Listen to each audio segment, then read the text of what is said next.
This is the Advaita After Hours podcast, where we explore how spirituality influences our daily lives. Hari Om, I am Rajesh, and in today's conversation, Narayanan and I explore the multifaceted concept of a guru, discussing the differences between a guru and a teacher, the qualifications of a true guru, and the role of the Shishya or student in the learning process. We delve into the modern landscape of spirituality, the impact of organized spiritual groups, and the importance of personal desire for knowledge and transformation. We touch on our personal experiences with various gurus and the essence of being a receptive shishya, emphasizing that knowledge can come from many sources and that everything in life can serve as a guru moment. So sit back, listen, and reflect as you join us on this journey. Okay. Hi. Good evening, Naranji. How are you? Good evening. Good evening. I'm good. I'm good. So, we wrapped up two really wonderful episodes focusing on bhakti. So, I think for the next couple of sessions, we will address this topic of guru, finding a guru. What is a guru? Do you need a guru? So, maybe we'll dive into some of those topics today. So maybe at a very broad level, in your mind, when someone says the word guru, what does that mean to you? How do you think about that concept? So you can look at it in so many different ways, right? You say you tell somebody, even your friend, if he tells somebody. So I remember during my IIT days, anybody who tells you something, you call him guru, and you kind of even if you have to acknowledge and in a very childish way not very significant contributions from somebody and try to dump it down, you will still say thank you, guru, right? So in that sense, we've used the term guru. I think in a way that to anybody who gives you any information or any knowledge. But going back to from a personal viewpoint, I think guru is the one who actually makes a transformation in you. All teachers can give you knowledge, but whoever can transform you in some way, form, or fashion. I think, in my mind, the simplest definition of guru is has somebody been able to transform you. So, um, the somebody that I feel as a guru may not be felt as a guru to somebody else, right? Then it becomes very individualistic, depending on where in your journey you are, not just spiritual, even in transactional material stuff that we need. So, if somebody can transform you, he's a guru. Yeah, and I think there's so many. If we use that kind of loose definition as someone transforming you, that's a guru. There are many non-people that could qualify as a guru, and I think we'll touch upon that a little bit later. But I think if we live in the realm of the guru, I think the one area of confusion that I've always encountered is, there are many people in our lives that are instrumental in giving us very valuable information, sometimes in the professional realm, sometimes in the personal realm, sometimes in self improvement, and then obviously sometimes in the spiritual realm as well. But where is that line between a teacher and a guru? Can we think of them as interchangeable? Is an acharya the same as a guru? How do you start to think about that? And because I think that'll inform a lot of the rest of the discussion is having a common understanding of what's the difference between a guru and an acharya, a guru and a teacher. So I think that's where I was kind of going with the previous answer, right? With different people, it would be different. What somebody that I might feel as a guru may not be felt as a guru to you. So we do blanket and say that somebody who has a certain qualification, we call him a guru, and that's why I said, you have to be transformed. Um, I might go and listen to an acharya's lecture or spend time with him. All he might be giving me is information, right? If all I did was to take information from him, and information that can be used in so many different ways, but if that information did not transform me, that information is already out there.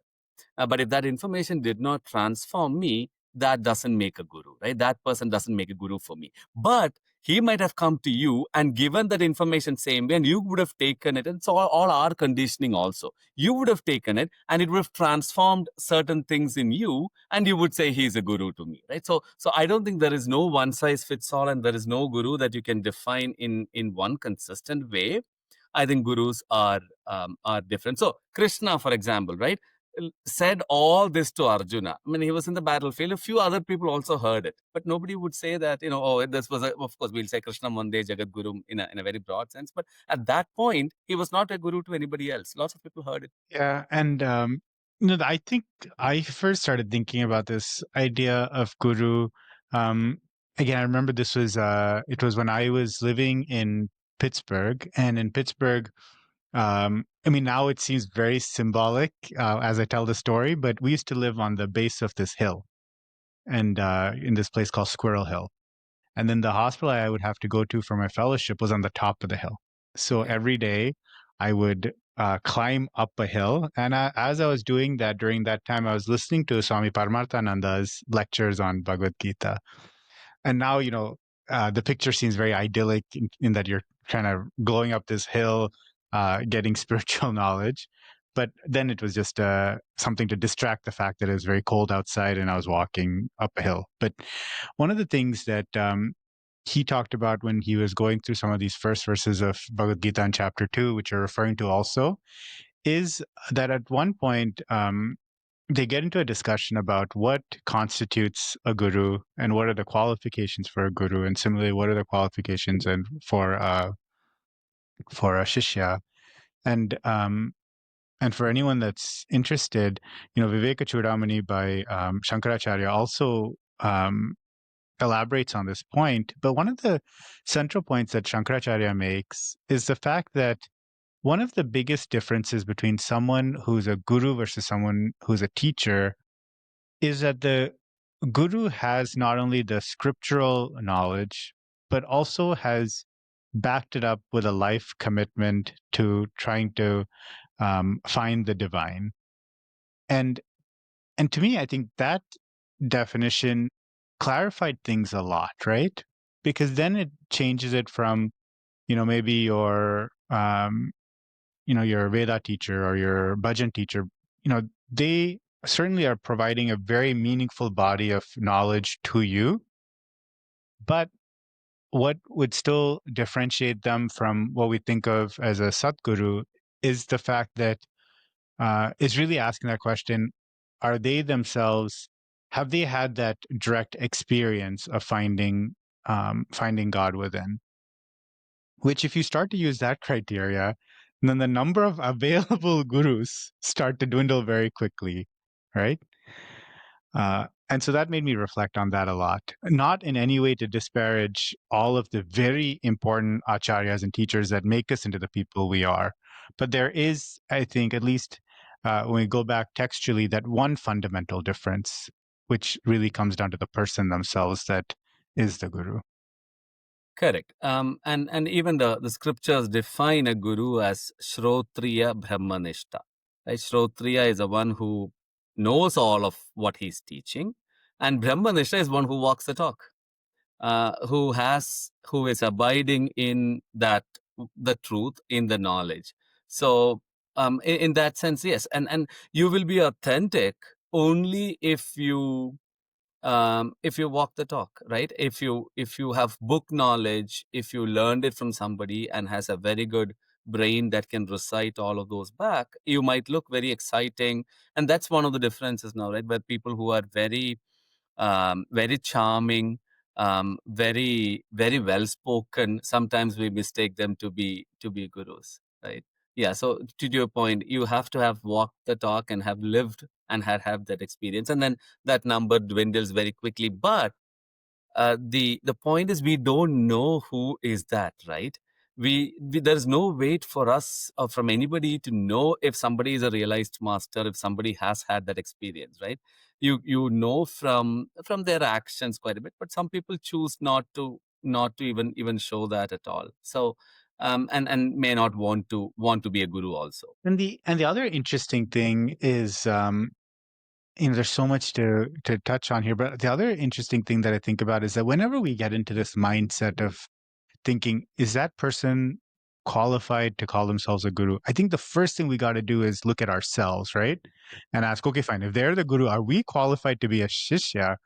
There's this beautiful saying, again, going back to Swami Paramatmananda, who says, every time you point a finger at somebody, there's four fingers What pointing back at you, right? So I think if we take this discussion in reverse and say, okay, fine, we talked about what Viveka Chudamani and Shankaracharya and Krishna say about what constitutes a guru.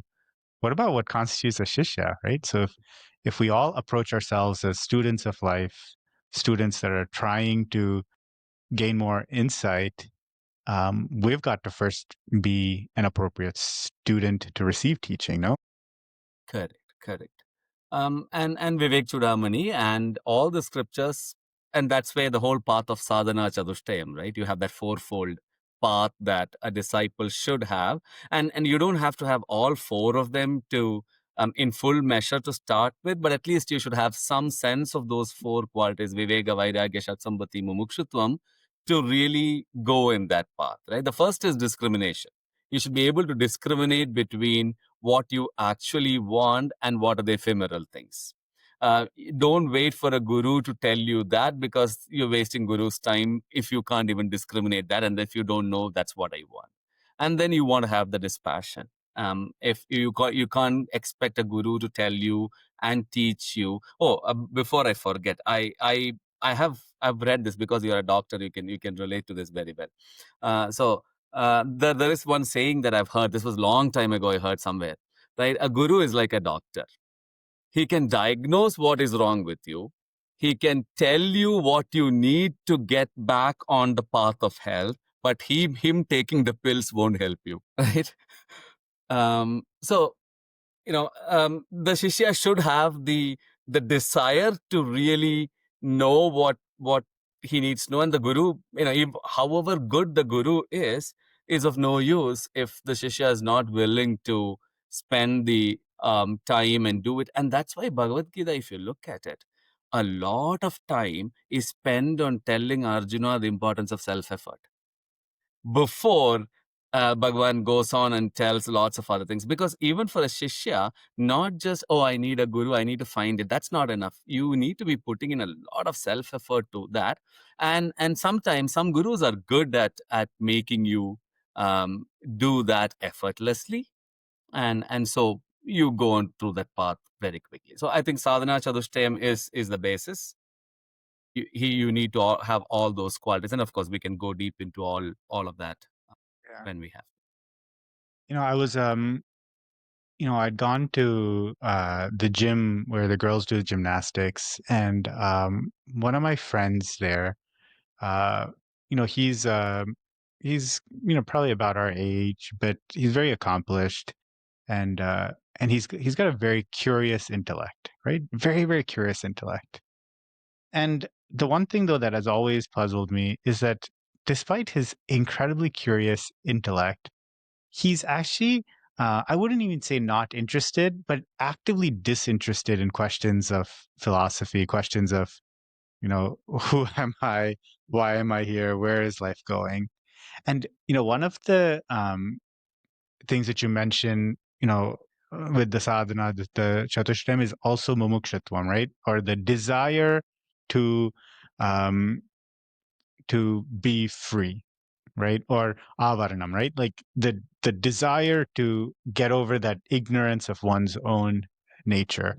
So meaning that it's, in some ways I think about it as like the professional philosopher versus, I think, the spiritual seeker, in that the professional philosopher might know all the textual basis, might be able to quote everything, but they're not interested in making that personal change. On the opposite side, you might have someone that um, is a mumukshu, right? Or that is aware of their own ignorance, but they haven't they haven't figured out how to start on the path yet, or they haven't figured out how to find someone that can help them on the path. So, just as a side conversation, what would you say to someone that has no internal desire to find these questions? How do you approach that? How do you diagnose that situation? So I let me use this Ramayana story. Right, that's probably Valmiki was doing what what somebody who totally uneducated with pure human vasanas would do, right? He was hunting and killing people or looting people to get money. And then the Saptarshis came and stopped them on gunpoint and asked, "Give me everything." He said, "We have nothing." And then they asked him, "Go and ask your wife and kids if they approve of you doing this, and they will take the part of all the karmas that you're going to get." He says, "Of course, I'm feeding them, so they should take it. But just go and ask them, and I'll wait. We'll wait until you come back." And he went and asked his family. They said, "No, why should we do it? Your karma is your karma. Why should we be paying for all the sins that you do?"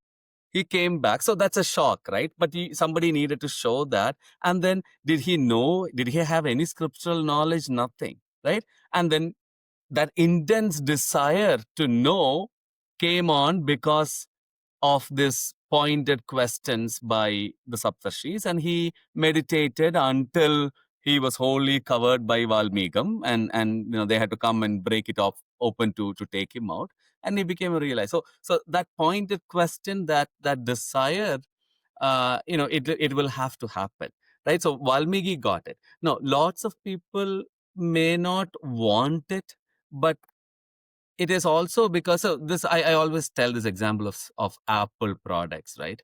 We never had the iPhone, and we, right before Steve Jobs came in and said, "You guys need it," we never had it, right? And what did iPhone do? Nobody had written it anywhere and said, "Look, this contraption can do all of these things." We knew that thing can do all of this after we got our hands onto it only. It's like that only. You have to get it in your hands to know that this can do all of these. Until then, all the talk is simple talk. And it's very difficult to convince somebody. And we see such people all the time, right? I'm not saying that they're not doing well. They might be great. They probably won't need it. They might be realized for all that we know.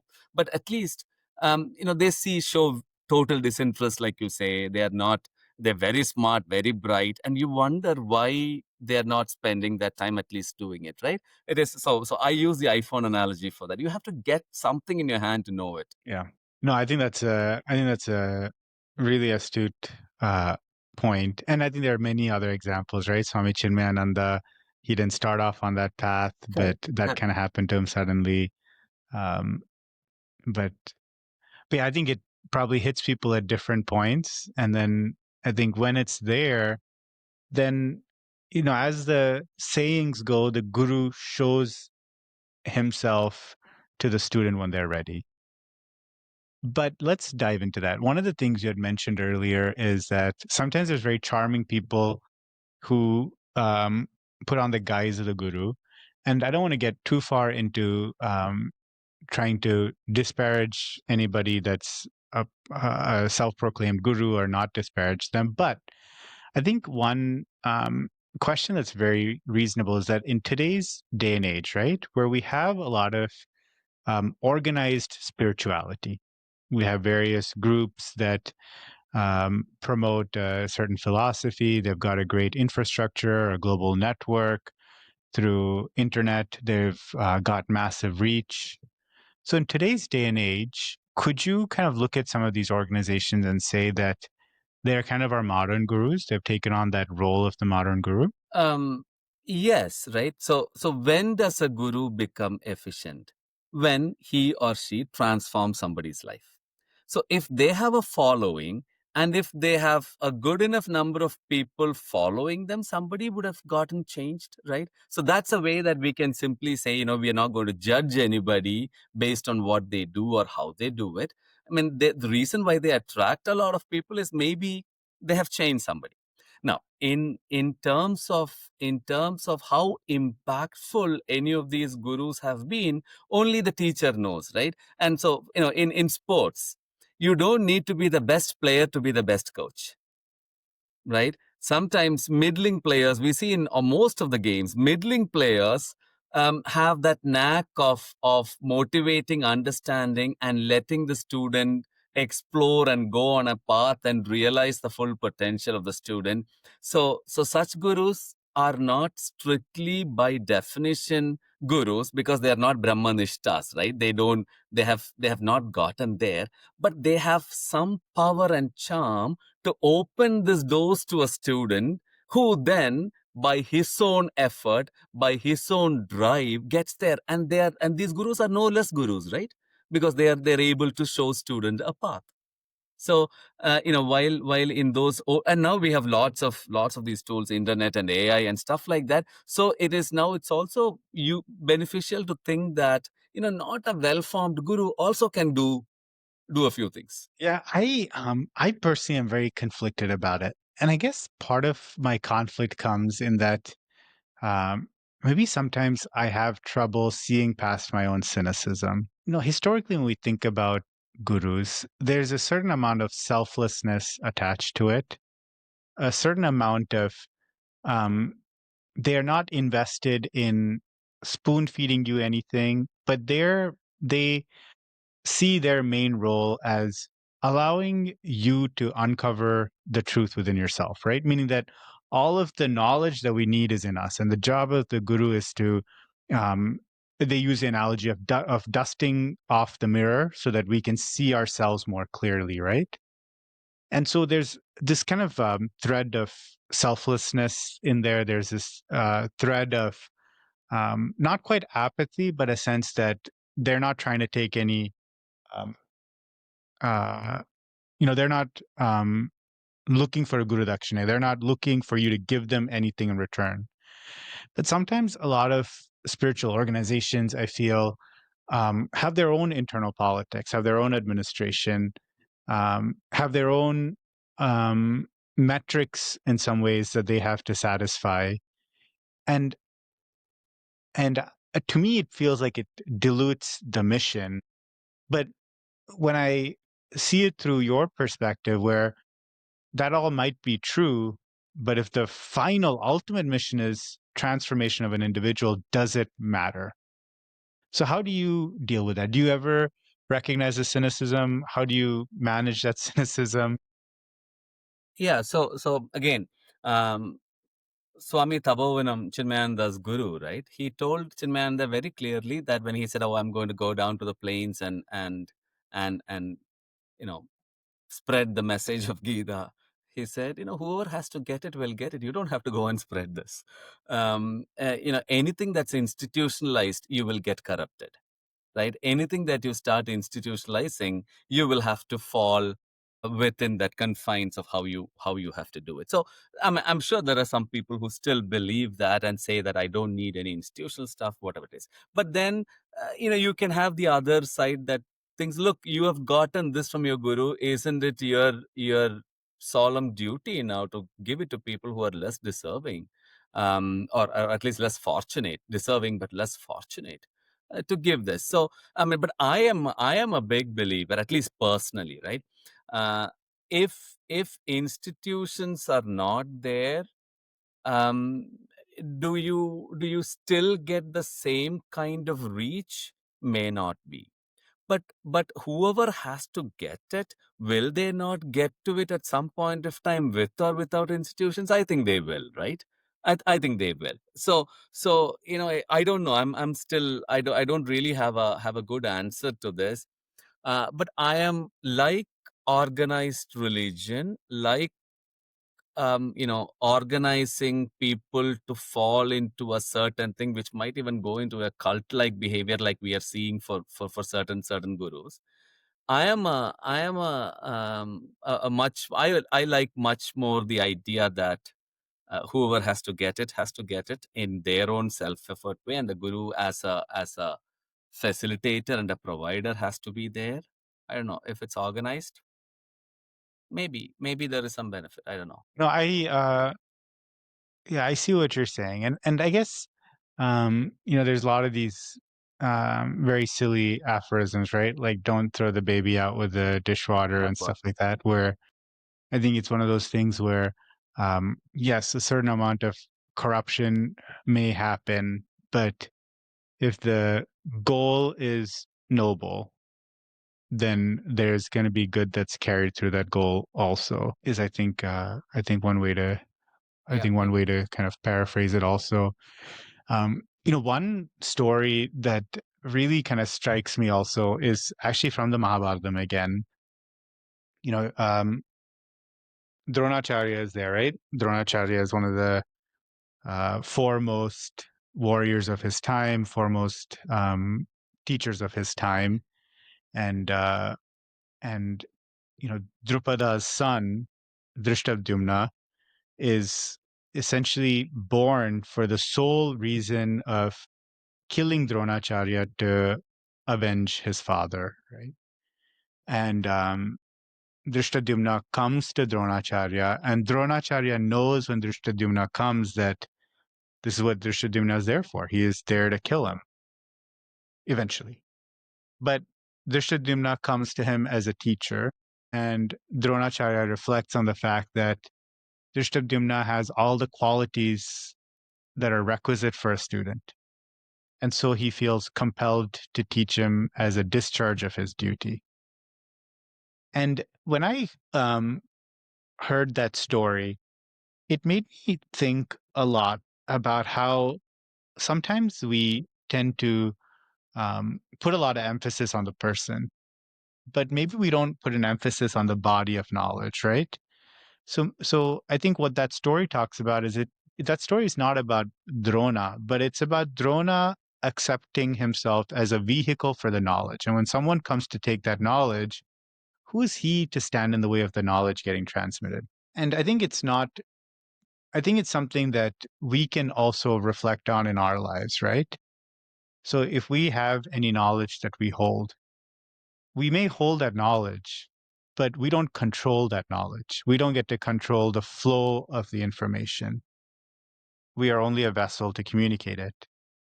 If you take another allegory, if you think about the job functions of a brahmana, right? Someone that's learned, the job functions are to perform sacrifices, to learn sacrifices, to accept alms, to give donation.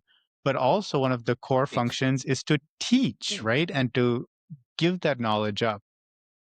So, um, that idea of knowledge being the focus and not the teacher being a focus is, I think, a different paradigm of looking at it that exists in our tradition that maybe doesn't exist today.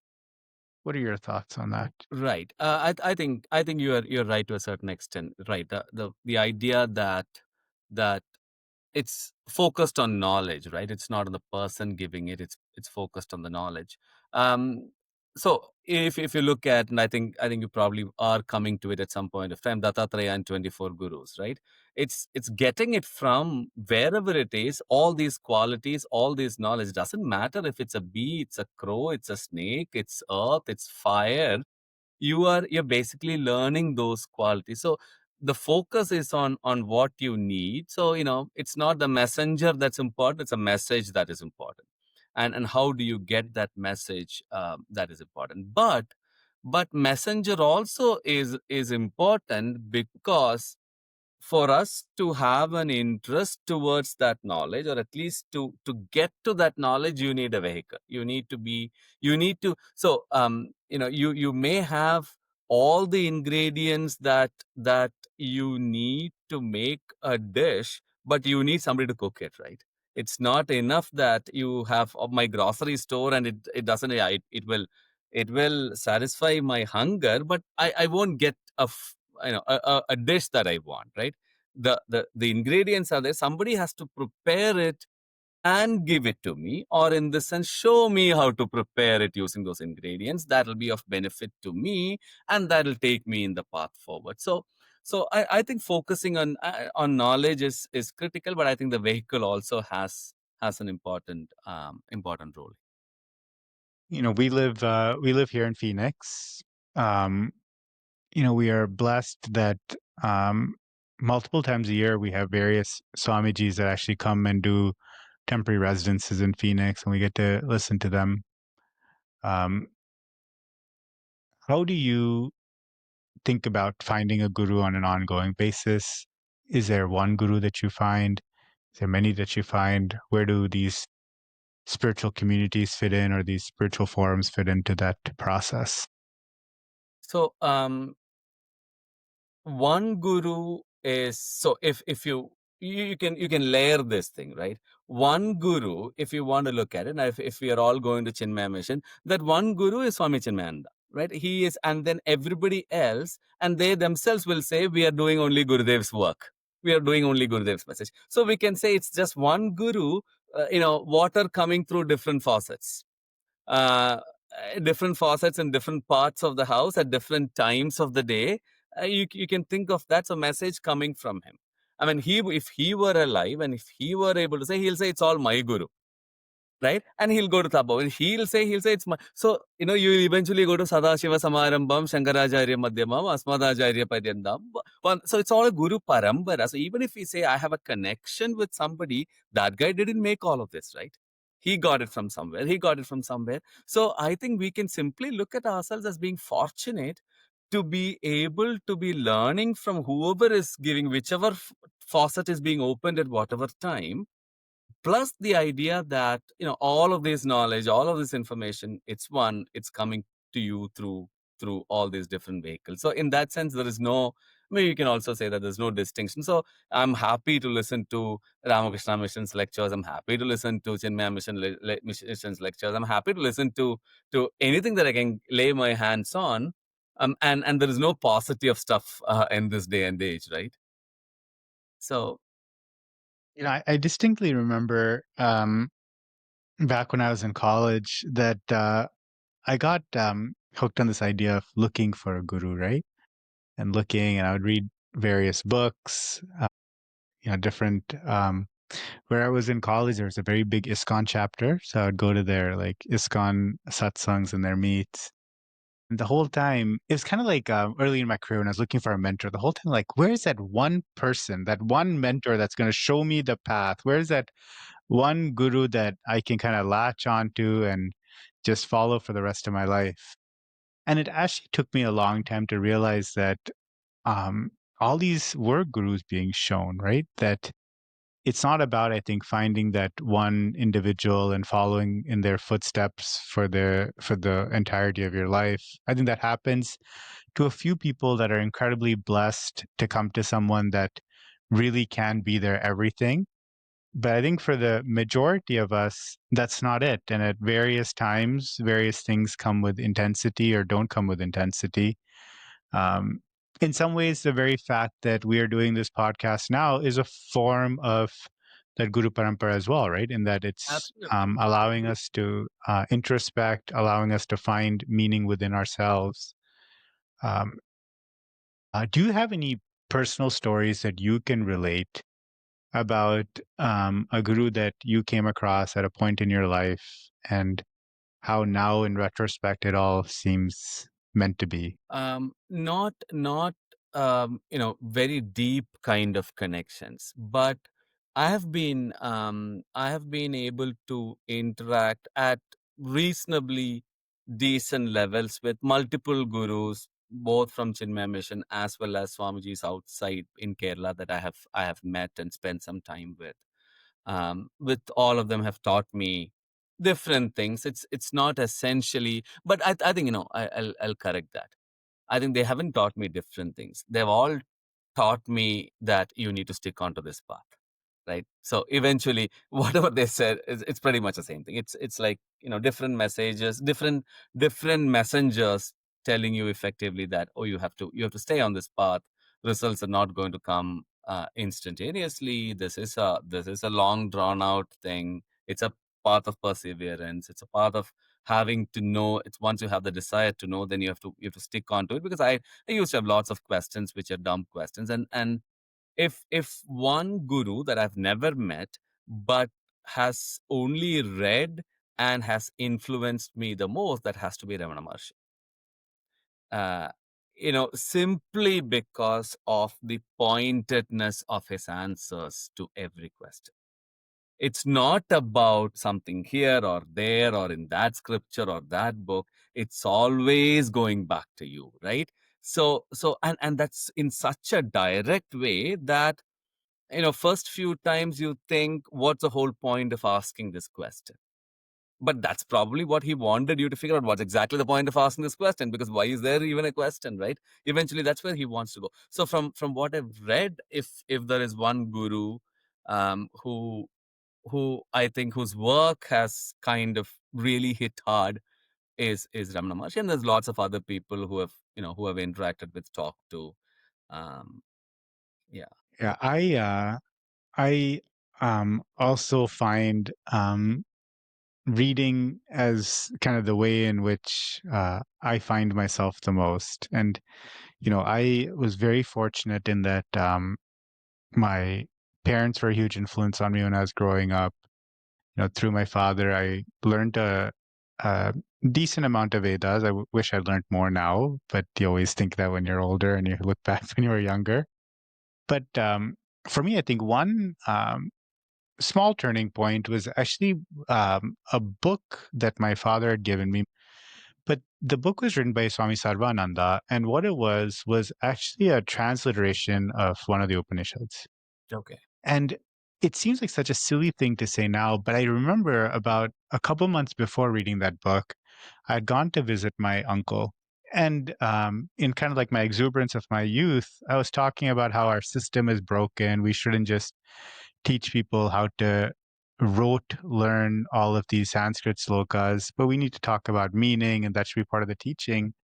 And then he looked at me and he said, "There's so many resources. If you're interested, go learn it." And it was like, it was one of those things where he didn't mean it in that way, but it was a true kind of slap in the face, right? Why are you Correct. complaining? Go do it. And then a couple months later, my father gave me that book, which, in some ways, in a very silly way, it was the first time I took what I had memorized and practiced, looked at the words, and you've kind of, in your mind, realized the meaning also, now that it's in a language that's much more understandable. That opened my mind into a new way of learning. And then after that, I think Swami Paramarthananda, I still think is probably one of those um, few people that are so gifted in that he is able to take these extremely complex topics and with amazing humor make it so understandable. And he was also very formative in some ways building that framework for the house, right? Building the foundation for the house, and then you go room by room and you decorate it. About 2 years ago, Swami Tattvavedananda with Arshavidya Gurukulam had come here for a short residency. And his lectures are the opposite. They're extremely complex. I think he just speaks with great complexity because in his mind he is speaking what he's thinking, and then whether the audience gets it or not is not his primary concern. His primary concern is to interpret the way he interpreted it. But Yeah. I Yeah. think about these three individuals and how at various points they're very important, not even so much for the knowledge that they provided, but in some ways to break down a limiting belief that I had within myself about how to find that knowledge, right? The first one kind of said, don't go looking for someone to spoon feed you. If you want it, go get it. Okay, now I'm Yeah. going to look for it. Here's the foundation. Okay, I've got the foundation. Here's an example of how complex it can get if you want to start furnishing the rooms. And Yeah. those kind of happened at the right times, I guess. No, I think whenever this happens are the right times, right? Effectively, whenever these things happens, because they all happen for a reason. These are not things that I mean, at least for me, you don't deliberately go and you have a desire to do this, but it's not as if 24/7, 365 I'm searching for it. I can't really say that, you know what, this was my single pointed goal in life, right? And then what you find is that even though it was not my single pointed goal in life, somebody is telling me that this really needs to be your single pointed goal in life. And even without this being single pointed goal in life, I am able to get this grace. I mean, that is the blessing. Correct. So now, after all these years, now I think I envy the people who actually go and get to do, whether it's a brahmachari course or whether whatever. At this now I realize I really am envious of those people who got it when they were 18 or 20 or 22, And of course, I know a few people who went through that course and got completely dejected and came back to life and were neither here or nor there also. So such cases also are there. Such cases also are there. But everything happens in life at that time when it's ripe to happen. And in Bhagavad Gita, 6th chapter, Bhagavan says, right? You will stop wherever you have gotten to this life. Next life, you will get a conducive place to start from where you stopped. So it's never too late. And I think that's probably the theme that we're going to keep coming back to every time we visit this topic, right? Which is the idea that sometimes it's not so much about the focus on finding the guru. It's focusing on being the best shishya you can. And I think if you Correct. try to be the best shishya you can, the guru will come to you. Guru will come to you, and or again, this is where I want to flip the script and say, Guru, it's not just Guru will come to you, everything will be a Guru. Everything that you learn from will become a Guru, right? There is no you don't have to have an embodiment of a person or somebody who gives you this thing has to be a Guru. You will start to see everything as a Guru. I mean, like in Dattatreya's story. So I Sun think is a that's a Guru, great moon is a point for us to probably stop today. And maybe the next time we meet, let's focus more on that about how, in some ways, when you are in that correct receptive mindset, everything that happens in life is a guru moment. Well, thank you for this wonderful conversation again. Hariom Naranji. Hari Om Rajesh ji.